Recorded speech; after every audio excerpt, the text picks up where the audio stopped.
하나님께서 오늘 우리에게 주시는 말씀은 로마서 5장 1절로부터 8절 말씀입니다. 이 기록된 계시의 말씀을 봉독할 때 살아계신 하나님의 음성을 들으실 수 있기를 바랍니다. 그러므로 우리가 믿음으로 의롭다 하심을 받았으니 우리 주 예수 그리스도로 말미암아 하나님과 화평을 누리자. 또한 그로 말미암아 우리가 믿음으로 서 있는 이 은혜에 들어감을 얻었으며 하나님의 영광을 바라고 즐거워하느니라. 다만 이뿐 아니라 우리가 환난 중에도 즐거워하나니 이는 환난은 인내를, 인내는 연단을, 연단은 소망을 이루는 줄 알미로다. 소망이 우리를 부끄럽게 하지 아니함은 우리에게 주신 성령으로 말미암아 하나님의 사랑이 우리 마음에 부은 바 됨이니 우리가 아직 연약할 때에 기약대로 그리스도께서 경건하지 않은 자를 위하여 죽으셨도다. 의인을 위하여 죽는 자가 쉽지 않고 선인을 위하여 용감히 죽는 자가 혹 있거니와 우리가 아직 죄인 되었을 때에 그리스도께서 우리를 위하여 죽으심으로 하나님께서 우리에 대한 자기의 사랑을 확증하셨느니라. 아멘. 한 기독교 기관에서 작년 11월에 40대 700명을 대상으로 설문조사를 한 바가 있습니다. 그 중에 당신은 왜 신앙생활을 하십니까? 바로 그 질문에 1위가 마음의 평안을 위해서입니다. 33.8%, 구원을 위해서 23.4%, 가족들이 신앙생활을 함으로 12.7%, 습관에 따라서 9.6%, 기타 등등으로 나타났습니다. 오래된 옛 자료에서부터 보더라도 사람들이 종교를 갖는 일반적인 가장 큰 이유는 언제나 마음의 평안을 위해서입니다. 마음의 평안을 위해서 교회에 나온다는 사람들이 언제나 1위죠. 교회뿐만이 아니라 불교나 천주교나 기타 다른 모든 종교도 언제나 1위입니다. 왜 그럴까요?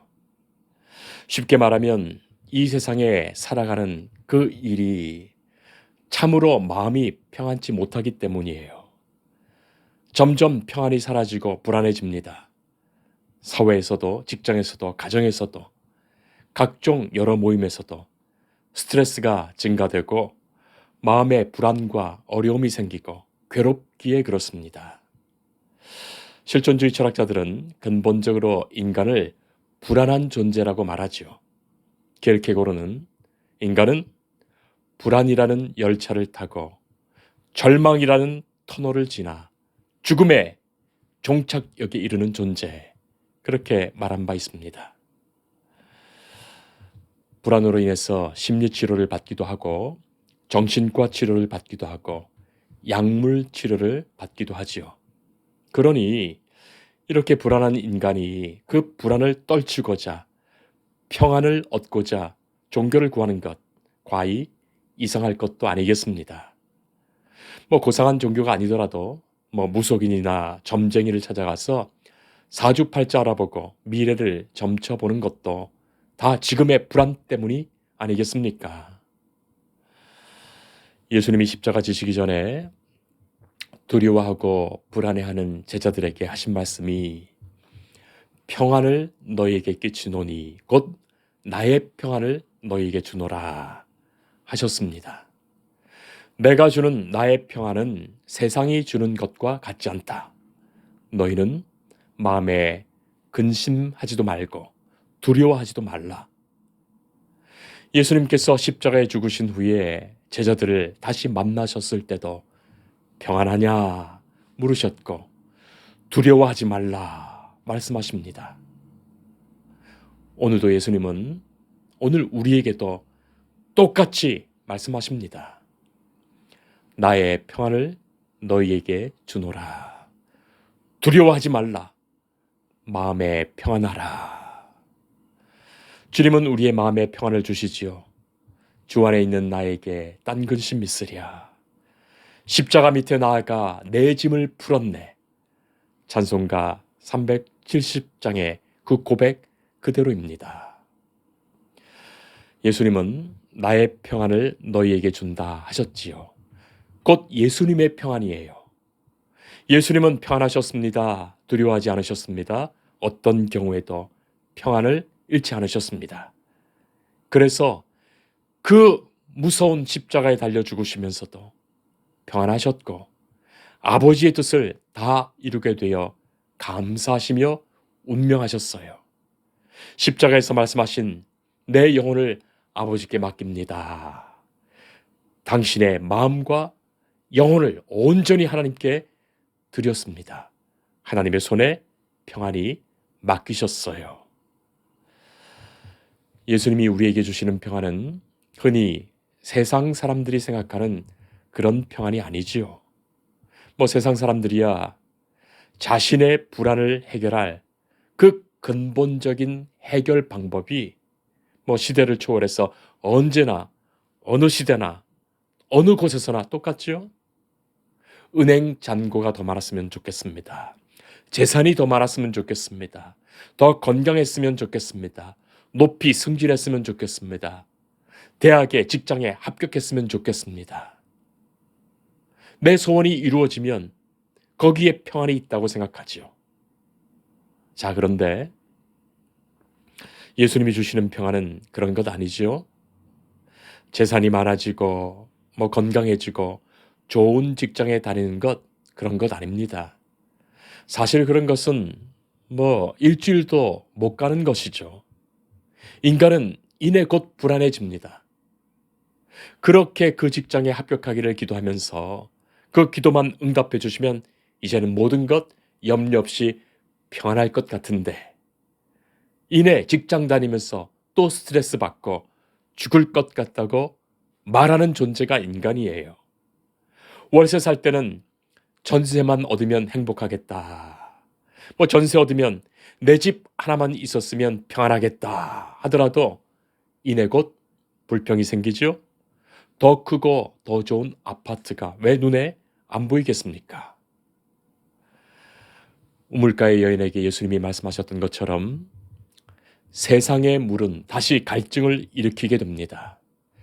영원히 목마르지 않는 물, 예수님이 주시는 진정한 평안이 아니라면 그 어떤 것으로도 인간은 평안을 얻지 못합니다.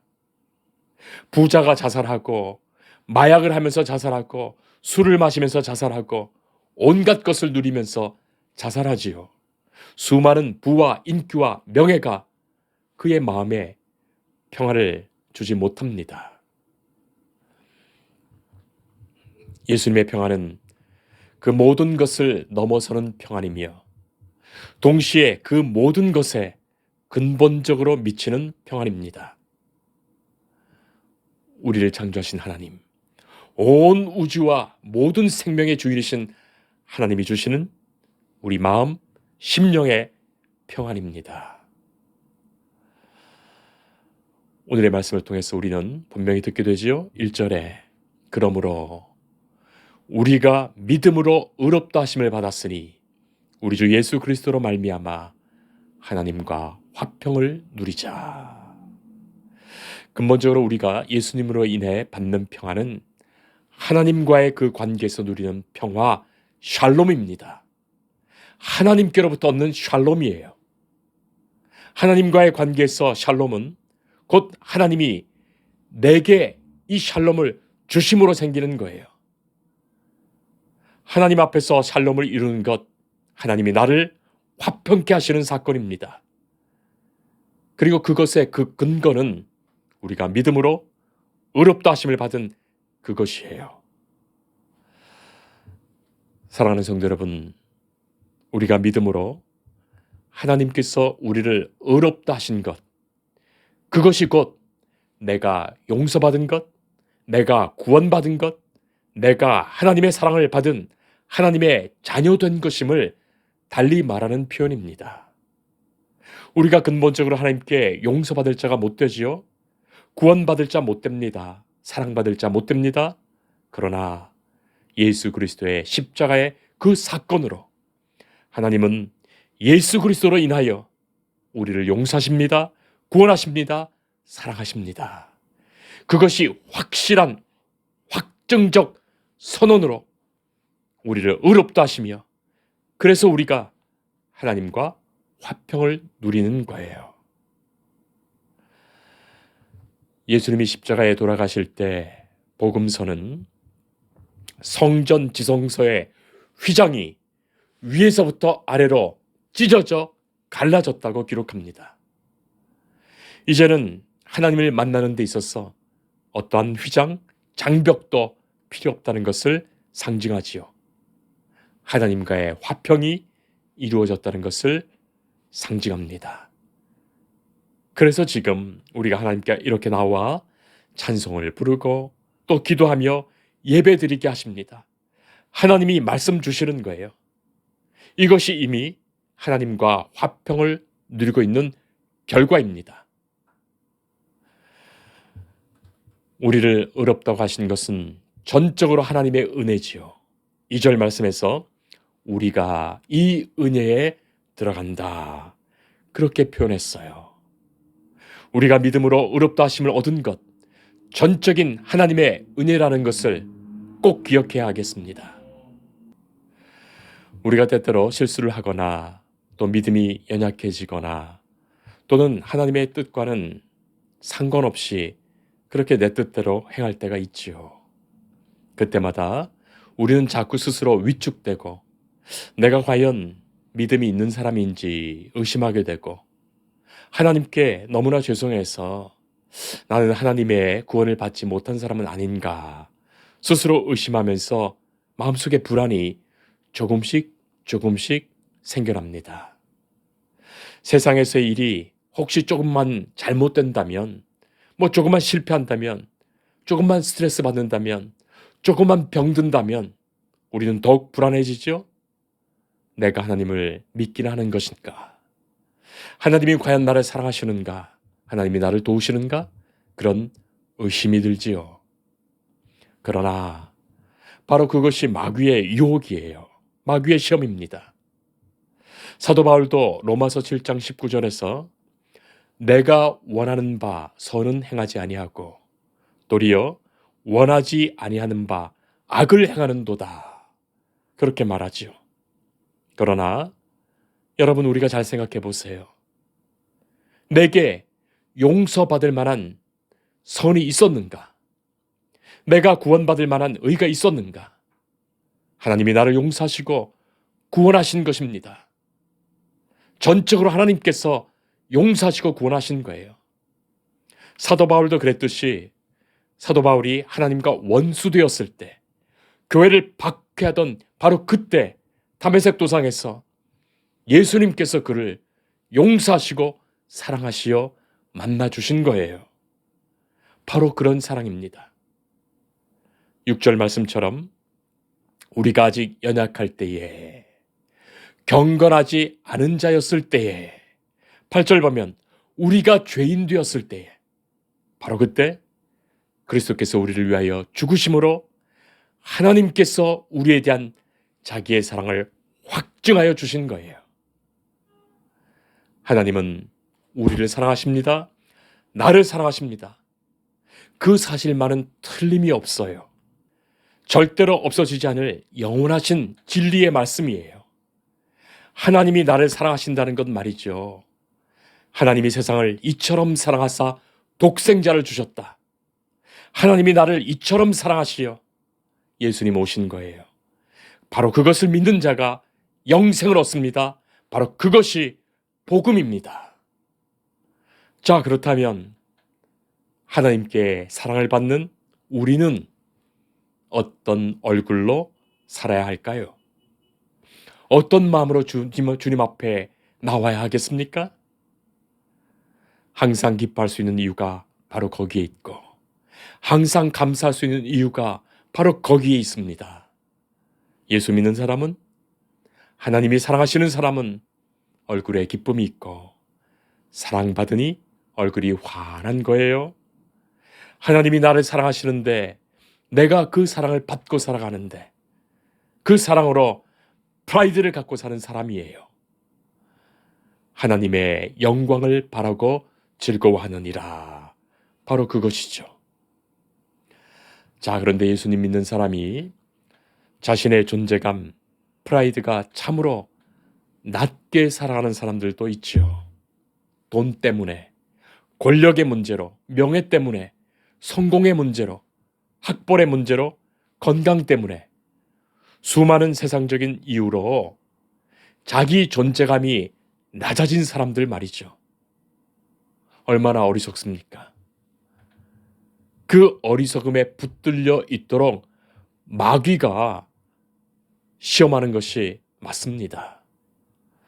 하나님이 나를 높여주셨고 하나님이 나를 기뻐하시며 하나님께서 나를 인정해 주시는데 그것 믿지 못하는 사람들이죠.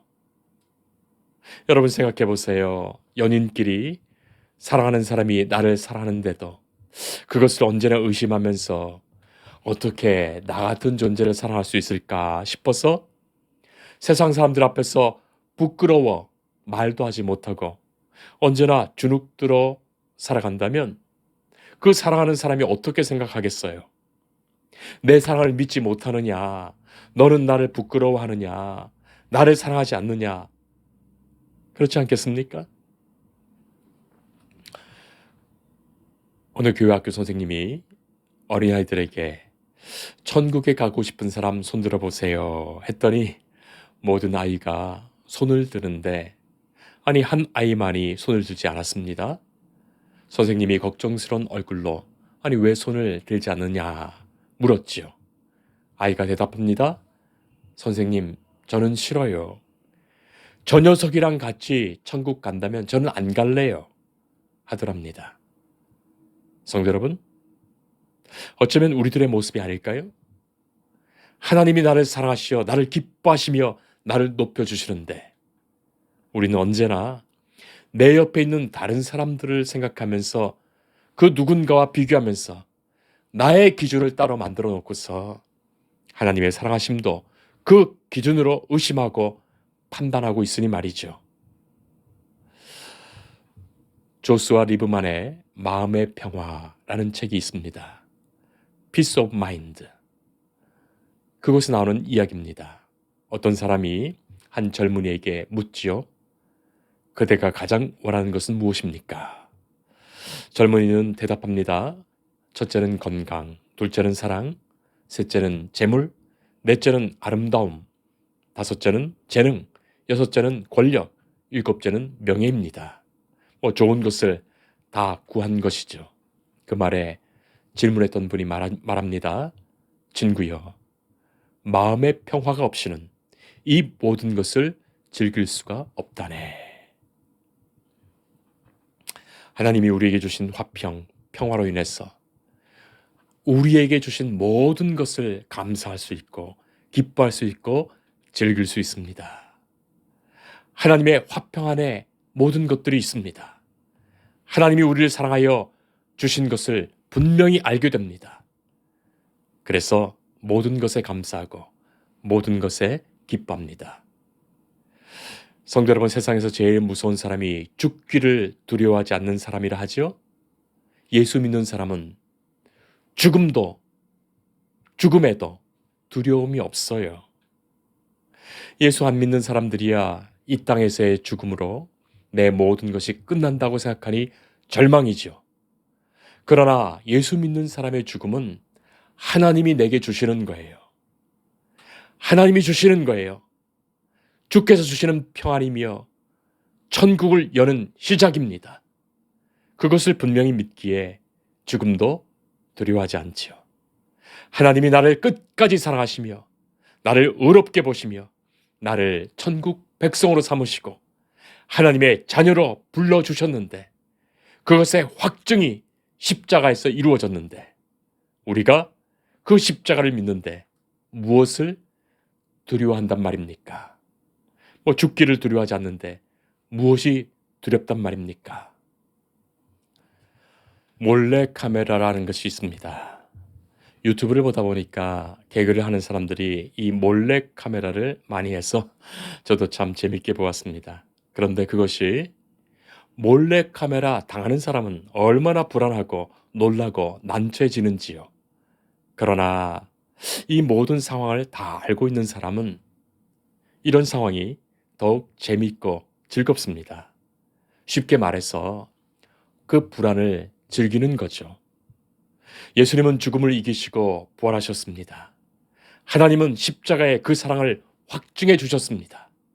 하나님은 나를 사랑하시며 어떤 상황에서도 성도, 믿음의 사람들을 지켜주시며 승리하게 하십니다. 모르는 사람들이야 얼마나 불안하겠습니까? 그러나 우리는 하나님의 영광을 보는 사람들입니다. 그래서 지금의 이 환난 중에도 우리는 즐거워하며 환난에서 인내를 배우게 하시는 하나님의 사랑을 알게 되지요. 그리고 그 인내에서 소망을 이루시고 소망으로 하나님의 그 사랑을 알게 하십니다. 하나님께서 계획하시고 섭리하신 거예요. 예수님은 세상 끝날까지 언제나 우리와 함께 하시며 동행하겠다 말씀하셨어요. 두려워 말라. 나의 평안을 주노라. 말씀하십니다. 이 세상의 고난과 환난은 잠깐 있다가 끝나는 것이며 결국 믿음으로 승리할 것입니다. 기도하겠습니다. 믿음으로 우리를 의롭다 하시는 하나님, 예수님의 십자가로 하나님의 그 사랑을 우리에게 확증하여 주셨습니다.